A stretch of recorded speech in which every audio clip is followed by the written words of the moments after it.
그가 너를 위하여 그의 천사들을 명령하사 너의 모든 길에서 너를 지키게 하심이라. 하나님이 이르시되 그가 나를 사랑한즉 내가 그를 건지리라. 그가 내 이름을 안즉 내가 그를 높이리라. 아멘. 오늘도 주의 사랑과 은혜에 힘입어 이 자리에 섰습니다. 여전히 세상의 것들로 눌려하고 걱정하고 근심하는 우리의 어리석음을 보게 하시고, 우리를 그럼에도 불구하고 늘 품어주시는 하나님의 사랑의 신실함을 의지하게 하시며, 또 하나님께 나올 때에 세상에서 뺏을 수 없는 영원한 복과 은혜와 기쁨 누리는 저희들 되게 하여 주시옵소서. 오늘도 부르신 한 사람 한 사람을 만나주시고 만져주시옵소서. 함께하지 못한 우리의 성도들 기억하오니 병석에 누워있는 이들을 치료하시고 어둠에 헤매있는 자들을 건져주셔서 하나님의 성전 이곳에서 함께 예배를 드리는 그날이 속히 오게 하여 주시옵소서. 오늘의 모든 예배를 홀로 주관하여 주심 믿사오며 예수 그리스도의 이름으로 기원하옵나이다. 아멘. 사도신경으로 우리의 신앙을 하나님과 온 교회 앞에 고백드립니다. 나는 전능하신 아버지 하나님 천지의 창조주를 믿습니다. 나는 그의 유일하신 아들 우리 주 예수 그리스도를 믿습니다.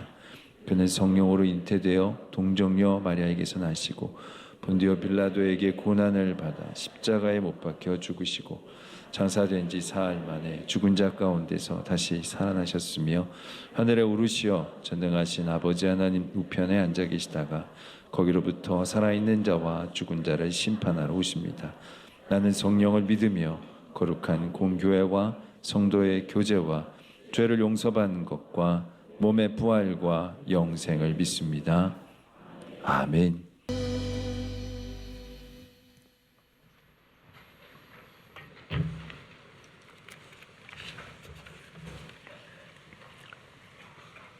사랑과 은혜가 충만하신 하나님 아버지, 거룩하고 복된 주님의 날 주의 전 예배의 자리로 불러주심을 감사드립니다. 우리들의 예배를 받아 주시옵소서. 우리들을 사랑하시되 끝까지 사랑하시는 주님, 그러나 지난 시간 연약한 우리들은 하나님의 뜻대로 살지 못하고 세상과 벗하며 살아왔음을 고백합니다. 우리의 죄를 십자가의 보혈로 깨끗이 씻어주시고 용서하여 주옵소서. 길이요 진리요 생명 되신 주님, 길을 잃고 혼란과 갈등 속에 있는 이 나라를 주님 손에 올려드립니다. 정치적, 경제적 어려움이 계속되고 있고 사람들의 마음이 분열되며 서로를 향한 신뢰가 무너지고 있습니다. 주님, 이 땅을 긍휼히 여겨주시고 하나님의 정의와 사랑이 회복되게 하옵소서. 지금 세계는 전쟁의 소식들과 기후재난으로 힘든 가운데 있습니다. 지구촌의 모든 나라들을 불쌍히 여겨 주시옵소서. 땅끝까지 복음 들고 하신 선교사님들을 안위하여 주시고 두렵고 떨림으로 구원을 이루게 하옵소서. 자비로우신 하나님 아버지, 우리 청운교회 꿈이 있고 평안과 치유, 행복이 있는 주님의 몸된 청운 포도나무에 붙어있게 하심을 감사드립니다. 내일부터 이어지는 교회학교, 세봄 성경학교와 겨울 수련회 하나님 은혜 가운데 잘 진행되어 어린이들과 학생들이 여호와를 경외하는 것이 지혜의 근본임을 알게 하여 주시옵소서. 이어지는 전교인 특별 새벽 집회, 온 성도가 함께 새벽을 깨우며 성전에 나와 생명 되신 살아계신 하나님을 만날 수 있도록 성령 하나님 도와주시옵소서.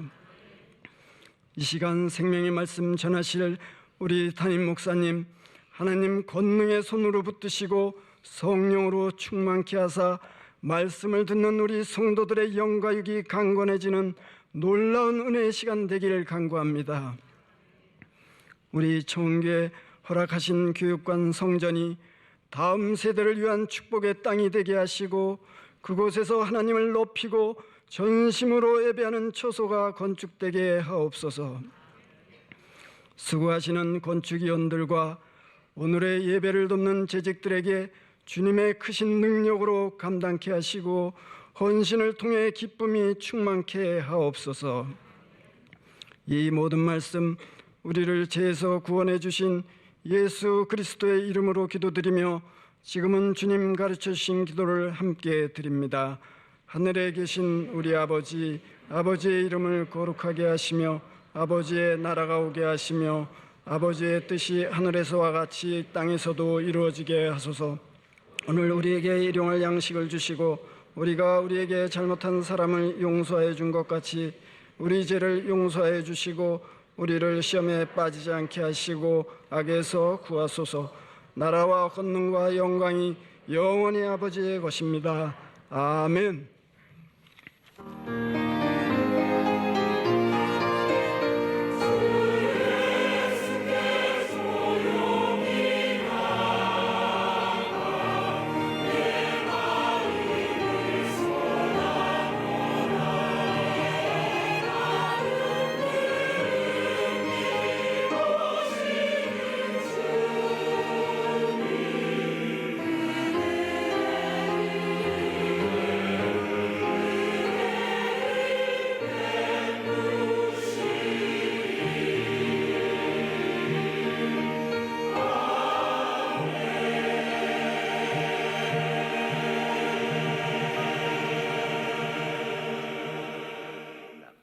오늘 저희들에게 주시는 하나님의 말씀 보도록 하겠습니다. 구약 성경 스바냐 3장 17절 한 절 말씀입니다.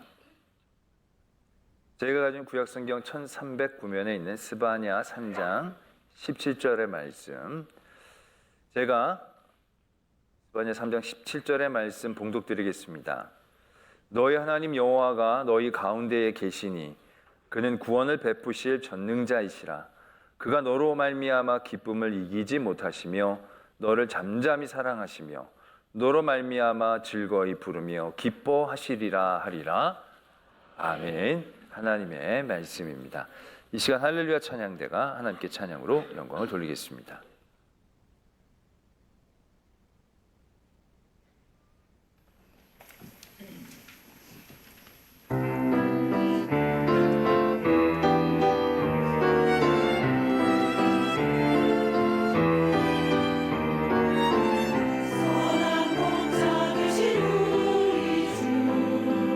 항상 인도하시고 무릎을 맞춰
아멘. 네, 귀한 찬양 감사를 드립니다. 여러분, 우리 할렐루야 찬양대 다른 찬양대도 그렇지만 세계적인 수준입니다. 그냥 세계적인 게 아니라 이게 지금 구조가 이렇게 돼 있다가 저쪽 남성 파트는 안으로 쑥 들어가 있잖아요. 저 안에서는 여기 소리가 잘 안 들립니다. 그런데도 이렇게 볼륨과 화음을 맞추는 건요, 세계적인 음악성이 아니면 불가능한 일입니다. 모니터도 설치해드리고 했는데 지금 그게 지금 기술상으로 좀 어려운데도 굉장히 놀라운 겁니다. 이게 지금 감으로 부른다라고 얘기해요. 이 정도 감이면 세계적이라고 얘기할 수 없습니다. 다시 한번 우리 할렐루야 찬양들을 박수하겠습니다. 네, 말씀을 위해 함께 기도드리겠습니다. 사랑의 하나님 아버지, 주의 말씀 앞에 섰습니다. 이 말씀 글자도 그냥 오늘 내가 들을 좋은 말씀도 아니라 하나님의 마음이 되기를 소망합니다. 그 하나님의 마음과 진심을 깨달아 알아갈 때에 그것이 우리의 삶에 얼마나 놀라운 능력이 되는지 경험하게 하여 주시옵소서. 이 시간 성령으로 저희를 인도해 주실 줄 믿사옵고 예수 그리스도의 이름으로 기도드립니다. 아멘. 하나님의 함께 하심에 대한 말씀 나누고 있습니다. 오늘 또 이 말씀과 예배를 영상으로 듣는 모든 분들, 그곳에서도 늘 하나님의 임재가 함께 해 주실 줄로 믿습니다. 병석에서 또 들으시는 모든 성도님들, 오늘 또 하나님께서 만져주실 줄 믿고요.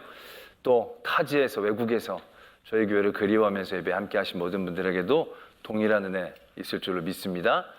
그러나 아프지도 않고 타지에도 가지 않은데 이 영상으로 예배를 드리시는 분들에게는 하나님의 큰 도전과 깨달음이 또 있기를 원합니다. 성전에서 함께 예배를 드리기를 소망하고요. 또 특별히 덴마크 한인교회 또 이 영상으로 예배를 드실 때 그곳에도 큰 은혜 있을 줄로 믿습니다. 오늘은 하나님의 함께 하심에 대한 그 깊이를 좀 더 알아보려고 합니다. 그러기 오늘 우리가 이 스바냐 3장 7절의 말씀을 보게 되는데요. 저는 이 말씀이 하나님이 우리를 향한 사랑의 고백 중에 가장 아름답고 가장 깊은 고백이 아닌가, 저는 그렇게 감히 말씀을 드리고 싶습니다. 오늘 말씀에 보면 하나님이 우리와 함께 하시는데 그 하나님이 어떠한 모습으로 우리와 함께 하시느냐, 그가 너로 말미암아 기쁨을 이기지 못하시며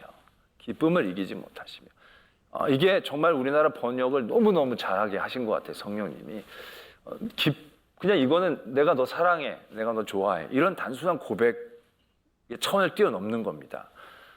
그 사람을 만나서 너무 기쁘고 그 기쁨이 조절이 안 되는 거죠. 절제가 안 되는 거죠.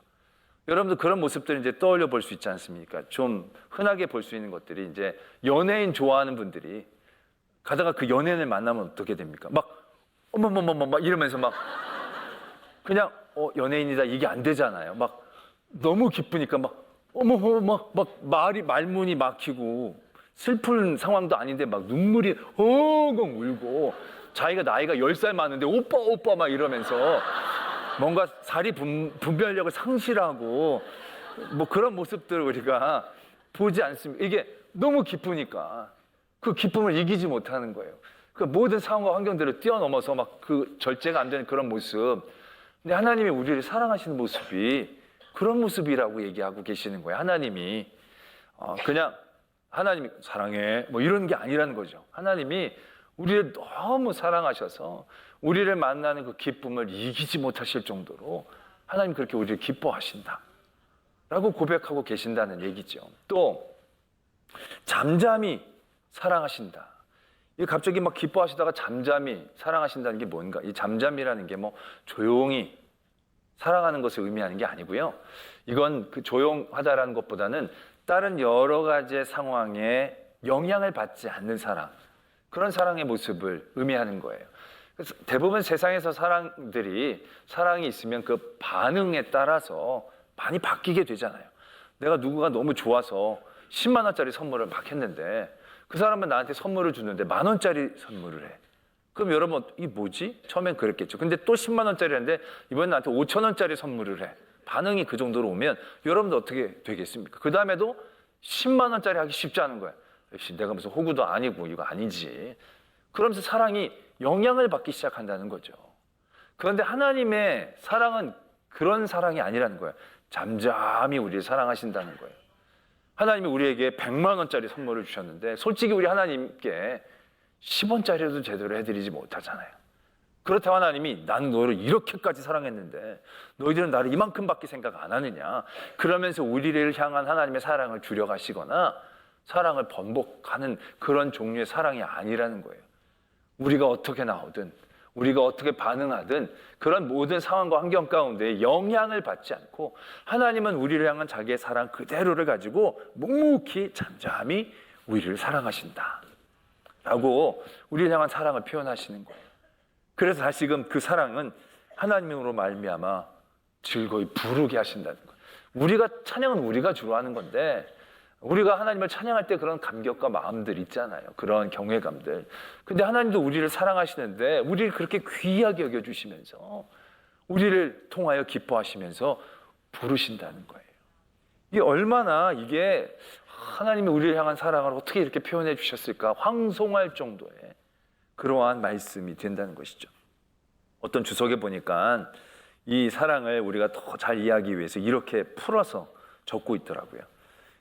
하나님 그분의 사랑은 그가 베푸신 사랑 안에서 스스로 만족하고 기뻐하시고 조용히 그 사랑을 향유하신다. 이렇게 정리를 했더라고요. 그가 베푸신 사랑 안에서 스스로 만족하시고 기뻐하시고 조용히 그 사랑을 향유하신다.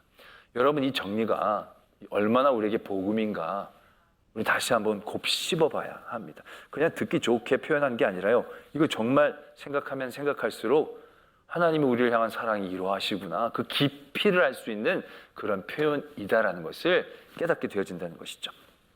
자, 우리가 이 말씀을 통해서 우리가 하나님이 우리와 함께 하심에 대한 깊이를 알아가자라고 말씀을 드렸는데 그러기 위해 이 말씀의 시작을 한번 다시 볼 필요가 있습니다. 이 말씀은 16절에서 이렇게 시작을 합니다. 그날에 사람이 예루살렘에 이르기를 두려워하지 말라, 시온아 내 소원을 늘어뜨리지 말라, 이렇게 시작을 합니다. 한마디로 하나님의 사람들의 상황들이 녹록치 않음을 이야기하고 있는 거죠. 두려움의 자리에 있는 겁니다. 절망의 자리에 있는 거예요. 팔을 이렇게 떨어뜨릴 수밖에 없는 그런 절망에 이들이 서 있을 때 하나님께서 말씀해 주시는 거예요. 두려워하지 마, 절망하지 마. 그러면서 뭐라고 얘기하시느냐? 우리가 예상할 만한 그 얘기를 해주세요. 뭐냐? 내가 너와 함께 한다는 거예요. 내가 너 안에 있다는 걸 분명하게 가르쳐 주시는 거예요.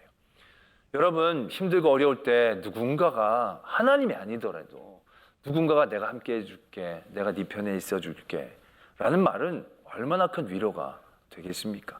그런데 그 말씀을 하나님이 한다는 건 정말로 다른 어떠한 것이 필요 없을 만한 놀라운 힘과 위로가 되어지시는 하나님의 말씀일 겁니다. 하나님은 여러 위험의 자리에서 늘 그렇게 우리를 대해주시고 만나주셨어요. 여호수아에서도 보면 모세가 죽고 나서 하나님께서 여호수아를 찾아가 주시죠. 만나 주시죠. 그리고 그에게 말씀하십니다. 두려워하지 마라, 놀라지 마라, 내가 너와 함께 하겠다, 이렇게 얘기를 해주시는 거예요. 여러분 생각해 보십시오. 이스라엘 민족이 모세의 지도 가운데 40년 동안 광야를 지나왔어요. 근데 그 모세가 죽은 거예요. 얼마나 막막해지겠습니까? 이제 그냥 광야에 있는 그런 시대도 아니고 가나안 땅에 들어가서 이제 수없이 많은 민족들과 전쟁을 치러야 될 상황 앞에 그들이 지도자라고 생각할 수 있는 한 사람, 그 한 사람이 사라진 거예요. 얼마나 막막하겠습니까? 여호수아, 여러분 누가 앞에 있는 것과 없는 것의 차이는 너무 큽니다. 그 한 사람이 얼마나 능력이 많든 적든지 간에 앞에 서는 것과 그 바로 뒤에 서는 것은요 차원이 다르거든요. 여호수아가 그렇게 따르고 믿었던 모세가 하나님 데려가시고 나서 자기 혼자 덩그러니 앞에 쓴 거예요. 수없이 많은 수백만 앞에 자기가 앞에 섰고 앞에는 어떤 일들이 일어날지 모르는 자리에서 얼마나 두려웠겠어요. 얼마나 걱정이 됐겠어요. 그런 자리에서 하나님이 여호수아에게 찾아가셔서 이렇게 말씀하시는 거예요. 내가 너와 함께 해.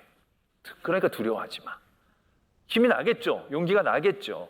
그래서 나아가지요. 그래서 요단강도 그냥 걸어서 건너갑니다.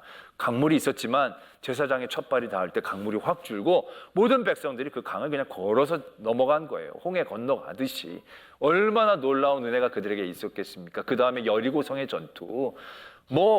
그 전투의 내용을 아시는 분들은 다 아시겠지만 이건 하나님이 도와주시지 않았다라고 얘기하거나 부정할 수가 없는 상황인 거예요.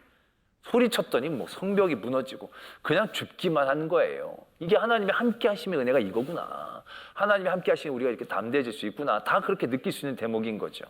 근데 그 다음에 아이성의 전투에서 그들이 1패를 거두게 됩니다. 그때 전사자가 36명이 생기게 됩니다. 3,000명이 올라가서 36명의 전사자가 난 1패예요.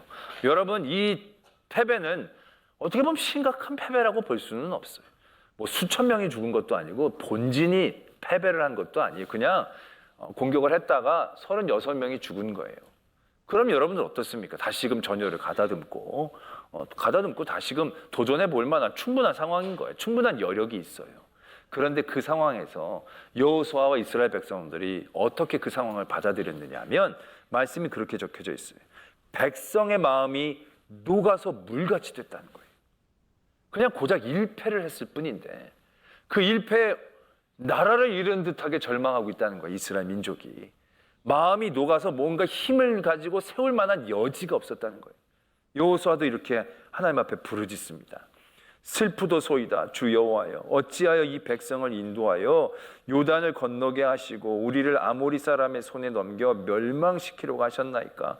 우리가 요단 저쪽에서 만족하게 여겨 거주하였더라면 좋을 뻔하였나이다. 지금 이게 무슨 말입니까? 그냥 우리가 요단강 건너지 말고 요단강 동편에서 이승 거두고 있었을 때 그냥 그 땅에서만 우리가 살았으면 더 좋았을 뻔했는데 우리가 강 건너와서 이제 우리가 다 죽게 생겼습니다. 아니 지금 36명, 뭐 적은 숫자는 아니지만 36명 죽은 거고 1패만 했을 뿐인데 마음이 완전히 무너져 내린 거예요. 왜 이런 현상이 일어납니까? 하나님의 함께 하심에 대한 오해예요. 하나님의 함께 하심은 현상에서 늘 승리를 거두고 좋은 일들만 생겨나는 것처럼 여기고 있었던 거예요. 그런 상황 가운데서 하나님이 함께 하셨는데 1패를 거뒀다. 이건 1패의 문제가 아닌 거예요. 이건 하나님이 우리를 떠났다는 문제인 거고 이것은 절망이고 죽음을 의미하는 것처럼 그들은 받아들일 수밖에 없는 상황이 된 거예요. 단순한 1패가 아니라 하나님이 이제 함께 하시지 않는가 보다라는 절망 가운데 그들이 빠지게 된 거예요. 자, 우리는 이런 상황들을 적지 않게 만나게 됩니다. 누누이 이런 상황들에 대한 설명들을 이전에도 해드렸죠. 근데 이러한 상황들이 솔직히 너무 답답한 거예요. 왜? 이게 하나님이 함께 하심이 단순히 1승을 거두는 상황을 의미하는 게 아닌데 하나님이 함께 하신다는 것이 좋은 일들만 겪는 상황을 얘기하는 게 아닌데 사람들은 그렇게만 이해한다는 거예요. 그래서 하나님이 이렇게 말씀하세요. 내가 너희 가운데 있다. 그런데 내가 너희 가운데 있는 이유가 있다는 거예요. 내가 너희와 함께하는 이유는 너희를 이기게 하기 위해서, 너희에게 문제를 해결하기 위해서, 너희에게 무슨 좋은 길을 가게 하기 위해서 그들에게 이유가 있는 게 아니고 내가 너를 사랑하기 때문에 있다. 얘기를 하고 계시는 거예요. 내가 너를 사랑해서 너와 함께 한다는 거예요. 우리와 함께 하심의 이유가 내 문제, 내 어려움 이런 게 아니라 하나님이 우리를 향한 사랑에 있다라는 겁니다. 하나님이 우리와 함께 하심이 우리를 향한 사랑이라는 이유를 가르쳐 주신 것은요. 그게 우리에게 이해가 되어져야 그 1패가 이해가 되어지기 시작하는 거예요. 하나님이 함께 하심이 단순한 승리와 성공이라면 1패를 받아들이지 못하지만 사랑이라고 얘기하면 얘기가 달라지죠. 왜? 1패가 버림을 의미하는 게 아니니까. 내 절망이 하나님이 나를 떠나는 것을 의미하는 게 아니라 사랑하시는 하나님이 그 과정 가운데에서 사용하시는 계획과 방법과 수단으로 이해되고 받아들여질 수 있는 여지가 생기는 거죠. 우리가 이 1패도 우리가 이해할 수 있잖아요. 그들의 아이성의 전투가 하나님이 그들을 버린 게 아니죠. 고치시려고 하셨다는 거예요. 그들이 못돼가지고 이제 안 되겠다고 하신 게 아니라 다시 고쳐서 그들을 다시금 더 좋게 정금처럼 만들고자 하시는 그런 마음 가운데서 이루어진 거예요. 우리가 부모님이 우리와 함께 사는데 늘 우리에게 먹여주고 입혀주고 잘해주는 것들만 생각하면 부모가 내게 용돈을 안 주고 나를 때리면 부모가 아니게 되는 거죠. 근데 우리가 그렇게 이해하지 않잖아요. 때려도 용돈을 안 줘도 이해가 돼. 왜? 그래도 나를 사랑하고 있으니까. 사랑 때문에 함께 한다는 것에 대한 이해가 있으면 그 내가 이해하지 못할 상황들에 대해서 좀 더 참아내고 견디고 바라볼 수 있는 여지가 생기는 거죠. 그 아이성 전투도 그때 한번 제가 말씀을 나눌 때, 광야에 대한 말씀을 나눌 때도 그렇게 말씀을 전해드렸어요. 이스라엘 민족은 아이성의 전투를 전략과 전력으로 했어요. 정탐꾼을 보내서 파악해서 이만큼만 가면 되겠다. 그들은 바르게 파악했고 전술을 짰고 전력을 보내서 전쟁을 치르는 거예요. 그런데 졌어요. 그때 그들이 얼마나 절망합니까? 근데 하나님이 그 전쟁의 실패를 통해서 말씀해 주고 싶었던 게 뭐예요? 전쟁은 전술과 전략으로 하는 게 아니고 하나님을 향한 바른 마음과 믿음으로 하는 것이다. 그걸 새롭게 깨닫게 해주시기 위해서 그랬던 거죠. 왜? 앞으로 그들이 만나는 수없이 많은 전쟁은 너무나 많은 상황과 환경 가운데서 이루어지는 거예요. 근데 그때마다 정탐꾼을 보내서 잘 파악하고 그래서 전술을 잘 짜서 전략을 짜고 전력을 다해서 이긴다? 이길 수도 있겠죠. 그래서 그렇게 슬기롭게 이길 수도 있을 거예요. 그런데 어떤 곳에 정탐꾼을 보냈는데 정탐꾼이 가서 아무리 알아봐도 이길 방법이 없어. 우리는 이길 수 있는 힘이 없어. 그러한 정탐의 결과가 나오면 어떻게 됩니까? 가데스 바네아처럼 또 다들 절망할 수밖에 없는 거예요. 그 방법이 잘못되었음을 깨닫고 고쳐주시는 거예요. 왜? 이기는 민족 편에 계시는 게 아니라 그 민족을 사랑하기 때문에 함께 하시니까. 그 민족이 앞으로도 온전하게 하나님 앞에 서서 하나님의 은혜를 잘 누리기를 원하는 마음 가운데 있으시니까. 그래서 하나님이 그 일들을 베풀어 주시면서 그들을 깨닫게 하시고 다시금 정금처럼 새롭게 하셔서 그 다음에 승리를 주시는 과정. 이기게 하시는 하나님이 아니라 사랑하시는 하나님. 우리와 함께 하심의 이유는 사랑이지 세상의 나의 삶의 어떤 환경과 상황을 바꾸기 위해서가 아니라는 것이 이해가 되어지면 우리가 받아들이지 못하는 그런 의문의 일패나 절망의 순간들이 참아지게 되는 거죠. 사망의 음침한 골짜기 입구에 섰을 때도 이게 뭐예요가 아니라 두려워하지 않고 가겠습니다. 나를 또 도와주실 수 있는 하나님, 도와주시기 위해 나를 정금처럼 연단하신 하나님이 계시니까 믿고 나가겠습니다. 이럴 수 있는 지혜와 힘이 생기게 되어진다는 것이죠. 그래서 하나님이 우리와 함께 하시면 그런 깊이를 갖고 있다는 겁니다. 그런데 이러한 믿음을 가지고 나갈 때에 우리에게 던져지는 또 한 가지의 질문을 해결해야 합니다. 그건 어떤 거냐면 하나님이 우리와 함께 하시는데 함께 하심의 이유가 사랑이라는 거예요. 근데 우리에게 그런 질문이 떠오를 때가 있어요. 그런데 왜 나를 사랑하시는 거지? 라는 물음표. 내가 아무것도 잘한 건 없는데 사랑할 이유가 하나도 없는데 왜 하나님이 나를 사랑하셔서 나와 함께 하시는 거지?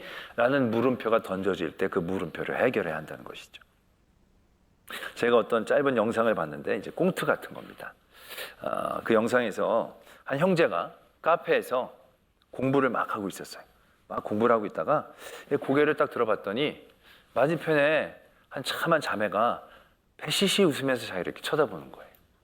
그 처음엔 뭐지 싶어서 그냥 공부를 한 거예요. 그래서 공부를 하다가 신경이 쓰여서 이렇게 다시 봤더니 그 자매가 다시 자기를 패시시 보면서 웃고 있는 거예요. 그 형제가 주변을 이렇게 뒤돌아봤어요. 그 뒤에 벽이에요. 아무것도 없어. 딴 사람을 보고 있는 게 아닌 것 같은 거예요. 이게 뭐지? 왜 날 보지? 그리고 이제 다시 있다가 다시 한번 쫙 봤더니 또 자기를 보다가 이렇게 다시도 시선을 돌리는 거예요. 그때부터 마음이 막 떨리기 시작하는 거죠.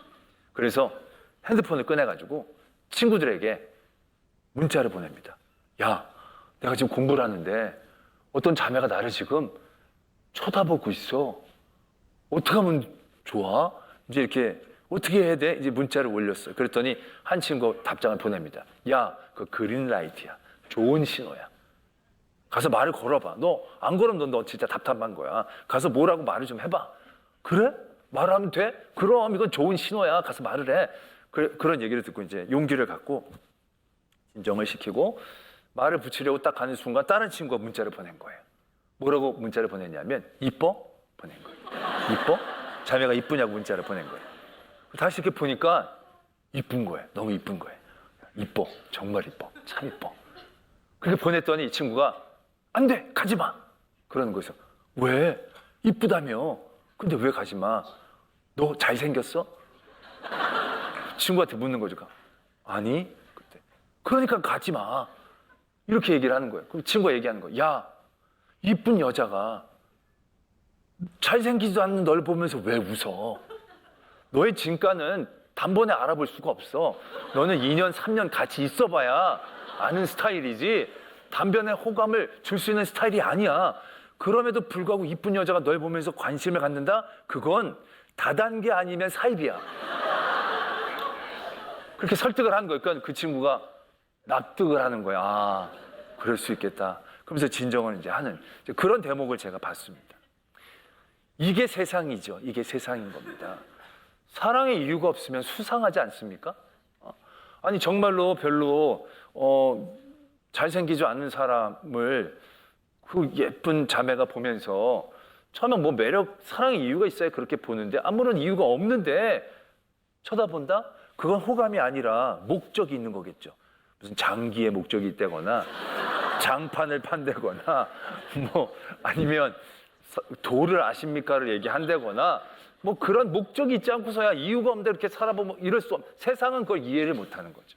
받아들일 수가 없는 겁니다. 충분히 의심할 만한 거예요. 우리가 하나님이 우리와 함께 하시고 사랑하시기 때문에 우리와 함께 하셔 라는 그런 믿음과 신뢰를 가지고 살아나갈 때 사단은 우리에게 이런 이간질을 할 때가 많습니다. 하나님이 너를 왜 사랑하셔? 하나님이 너 같은 사람도 사랑하셔? 너 생각해봐. 하나님이 한두 번은 사랑할 수 있다고 쳐.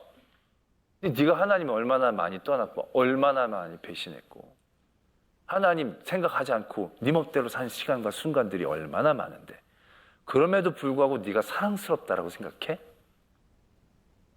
하나님은커녕 나도 나 자신을 사랑스럽게 여기지 않는데 하나님이 나를 사랑한다는 것이 이해가 되겠냐는 거예요.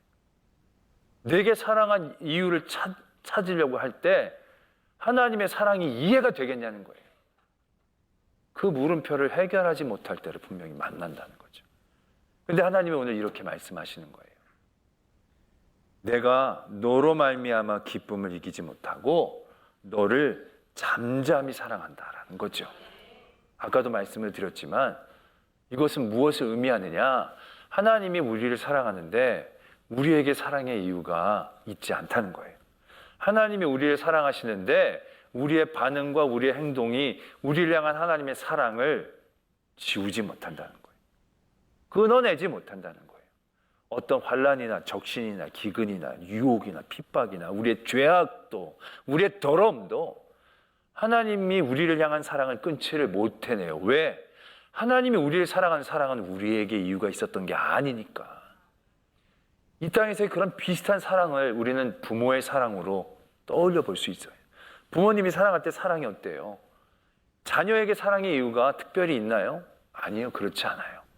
부모에게 그 전적인 사랑의 이유가 있어요. 자녀가 예쁘다고 사랑하고 못생겼다고 미워하지 않아요. 자녀가 공부를 잘한다고 사랑하고 못한다고 혼은 내지만 안 사랑하지는 않아요. 말을 잘 듣는다고 사랑하고 말을 잘 안 듣는다고 막 미워하지 않아요. 만약에 그런 사랑이었다면 여러분 사춘기를 지나 생존할 수 있는 사람들은 별로 없을 거예요. 경험해 본 분들은 아실 거예요. 정말로 잘났던 애들이 사춘기가 되면서 막 눈에 쌍심지를 키고 막 대들면 살인의 충동들이 생기지 않습니까? 그렇지만 어떻습니까? 막 이러다가도 문 딱딱 뜯고 들어가면 시야에서 안 보이는 그 순간 갑자기 아유 지도 얼마나 힘들으면 저럴까. 갑자기 마음이 풀려. 희한하게 줄 데도 없이. 계속 좀 이렇게 화를 계속 이 텐션이 이끌어가면서 그 자식을 고치든지 뭐 해야 되는데 텐션이 안 생겨. 그리고 문 빠꼼 일어나면 고개 숙이고 있으면 내가 잘못한 것 같고 뭐 이게 부모의 마음이잖아요. 그 자식이 회개한 것도 아니고 잘못했다고 눈물 한 것도 아니고 아주 의기양양하게 막 이러면서 그러고 주는 밥은 다 먹으면서 말이야. 응? 만약에 그 텐션이 계속 유지되어 있으면 국에 락스 안 탈 수 있겠냐는 거예요. 뭐라도 보복하고 싶지. 근데 그게 안 돼. 왜? 그들을 향한 사랑의 이유가 4개 있잖아요. 그들이 회개하고 반성하고 그런 게 아니라 계속 못되게 구워도 안쓰럽고 살아. 부모가 자녀에게 대한 사랑이 그런 모습을 갖고 있듯이 하나님이 우리에게 대한 사랑은 그런 모습을 갖고 있다는 것을 오늘 하나님은 말씀하고 계시는 거예요. 잠잠히 하나님을 사랑하신다는 거예요. 이스라엘이 하나님의 성도가 성경에서도 얼마나 수없이 하나님을 배반합니까? 얼마나 하나님의 마음을 아프게 합니까? 얼마나 하나님을 무시합니까? 얼마나 하나님에 대하여 괘씸하게 나옵니까? 아마 하나님이 그래서 그들을 고치시고 다시 버리시고 하면 아마 창세기 3장에 하나님이 다시 천지를 창조하시다 나올 거예요. 말씀으로 지으시다. 전보다 아담과 이브를 더 예쁘고 말 잘 듣게 생긴. 그러다 또 창세기 한 10장 가면 하나님이 또 만드셨다. 아마 이렇게 될 수밖에 없을 거예요. 왜 우리에게 사랑의 이유가 있다면 창세기에 한 골천번은 천지를 만들었다 지었다 할 수밖에 없을 거예요. 근데 그대로 역사는 흘러가요. 하나님은 다 받아주세요. 왜? 우리에 대하여 하나님의 사랑은 전혀 흔들림이 없으니까. 잠잠히, 묵직히, 고요히, 그러나 압도적으로 하나님은 스스로 만족하시며 우리를 사랑하시는 거예요. 우리를 사랑하시는 그 사랑으로 하나님은 기뻐하시는 거죠. 그게 하나님 우리를 향한 사랑의 모습이다라는 얘기예요. 저희가 금요일 날 그런 은혜를 나눴었습니다. 예수님이 영생에 대한 말씀을 주셨는데 영생에 대한 정의를 예수님이 이렇게 내려주세요. 영생은 유일하신 참 하나님과 그가 보내신 아들 예수 그리스도를 아는 것. 영생은 사는 종류의 얘기여야 되는데 예수님은 아는 걸로 정의를 해주시는 거예요. 이게 어떻게 이해가 되나 싶은 거예요. 근데 이 말씀은 뭐 여러 가지 상황은 금요일날 영상을 좀 보시고요. 이렇게 정리해 드릴 수 있습니다. 하나님을 아는 건 우리를 향한 하나님의 사랑을 아는 거예요. 우리를 향한 하나님의 사랑을 안다는 건 하나님이 그 사랑으로 어떠한 것들을 뛰어넘으시는 걸 우리가 경험하려 하는 거예요. 이런 많은 한계들, 우리들의 죄악들, 여러 가지의 그런 우리의 모자름도 하나님은 우리를 향한 사랑으로 다 뛰어넘으시는 거예요. 거기에 붙잡히시지 않는 거예요. 우리가 그 사랑을 품게 되었을 때 우리의 삶이 얼마나 자유로워지는가. 지난주에 우리 하박국의 말씀 나눴잖아요. 우리가 무화과에 잎이 없고 포도나무, 감람나무에 열매가 없고 밭에 소출이 없고 우리의 양이 없고 외양간에 소가 없고 되게 절망적인 상황이잖아요. 우리는 얼마나 상황에 많이 휘둘립니까? 지금도 낮에 아침에 뭔가 안 좋은 일이 있으면 지금 기뻐하기 어렵잖아요. 오후에 부담스러운 일이 있으면 마음이 편치 않고 우리 상황과 환경에 지배를 받는 그러한 부족하고 연약한 인간이에요. 근데 우리가 하나님을 사랑하는 그 사랑을 갖게 되어지면 그 상황과 환경을 뛰어넘을 수 있다는 거예요. 그것이 무시가 되는 거예요. 열매가 없고 소출이 없는데 양이 없고 소가 없는데 걱정 별로 안 된다는 거예요. 그 모든 상황과 조건들을 뛰어넘을 수 있는 힘이 하나님을 향한 사랑이 있을 때 여호와로 말미암아 기뻐하고 즐거워할 수 있다. 그런 능력이 우리에게 주어진다는 거예요. 그게 지난주고요. 오늘은 그 사랑은 어디까지 우리를 뛰어넘게 하느냐? 시간을 뛰어넘게 한다는 거예요. 영생은 결국 시간과의 싸움이잖아요. 시간에 매이는 거예요. 죽지 않고 살아내는 걸 의미하는 거예요. 그런데 그렇게 보면 우리는 지금 죽는 성도가 얼마나 많아요. 아니 성도는 안 죽어야 되잖아요. 영생을 얻은 건데. 근데 하나님이 우리에게 주시는 영생은요. 시간을 이기는 게 아니라 시간을 뛰어넘는 걸 의미하는 거예요. 우리가 하나님을 사랑하게 될 때 시간의 구애를 받지 않는 거예요. 시간에 매이지 않고 시간을 두려워하지 않는 거예요. 늙는 걸 두려워하지 않고 죽는 걸 두려워하지 않아요. 우리가 하나님의 나라에 가는 걸 왜 원하느냐? 눈물이 없고 고통이 없고 아픔이 없고 좋죠. 그러나 제가 누누이 말씀을 드리지만 눈물 없고 고통 없고 아픔 없는 게 10,000년, 20,000년, 30,000년 계속 되어지면 그건 복이 아니라 일상으로 전락이 되는 거예요. 정말로 우리가 하나님의 나라가 되는 가장 큰 힘은 사랑이에요. 하나님을 사랑하는 기쁨. 그런데 그 사랑의 기쁨을 우리가 누리게 되어진다면 우리가 굳이 하나님의 나라에 가지 않아도 되는 거예요. 이 땅에서도 그 사랑을 누릴 수 있는 거잖아요. 그 사랑에 우리가 매이면 시간을 뛰어넘는 거예요. 시간에 매이지 않는 거예요. 내가 늙는다고 괴로워할 필요가 없어요. 늙으면 늙은 그 자리에서 사랑하면 되는 거예요. 이 땅에서 살게 해주시면 살게 되는 그 자리에서 사랑하면 되는 거고 부르시면 부르심에 그 자리에 가서 사랑하면 되는 거예요.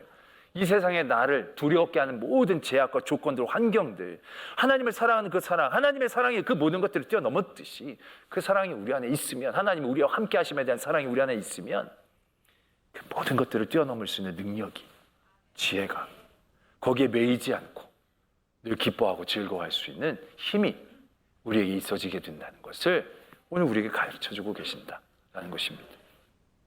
오늘 스바냐의 말씀의 고백이 나에게만 해야 한다는 고백이 아니라 우리 모두에게 주시는 고백입니다. 하나님은 우리와 함께 하시는데 사랑하시기 때문에 함께 하시는 거고, 그 사랑하시면은 이유가 우리에게 없기 때문에 어떠한 상황 가운데도 흔들리지 않고 신실하신 사랑으로 함께 하시는 그 하나님이 우리와 함께 하기 때문에 우리도 우리를 제약하고 옥죄이는 모든 환경과 상황들을 뛰어넘어 하나님의 사랑으로 기뻐하며 즐거워하고 승리할 수 있는 함께 하심의 은혜를 온전히 누릴 수 있는 저와 여러분들 되어지기를 도전합니다. 기도하겠습니다. 오늘 말씀을 묵상하며 하나님께 잠시 묵상으로 기도드리겠습니다. 너희 하나님 여호와가 너희 가운데에 계시니 그는 구원을 베푸실 전능자이시라. 그가 너로 말미암아 기쁨을 이기지 못하시며 너를 잠잠히 사랑하시며 너로 말미암아 즐거이 부르며 기뻐하시리라 하리라.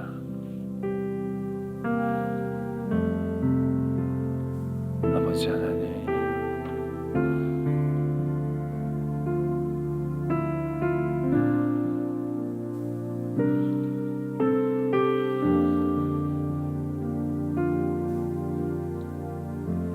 세상은 우리의 기쁨과 평안을 빼앗기 위해 여러 상황으로, 문제로, 어려움으로, 또 우리가 붙잡을 수 없는 시간으로 우리를 짓누르지만 우리를 향한 그 하나님의 사랑, 그 사랑으로 함께 하심으로 그 모든 것에 매이지 않고 자유로워지게 하시며 그 기쁨과 감사함으로 하나님과 함께하는 은혜를 온전히 누릴 수 있는 저희들 되게 하여 주시옵소서. 믿사오며 예수 그리스도의 이름으로 기도드립니다.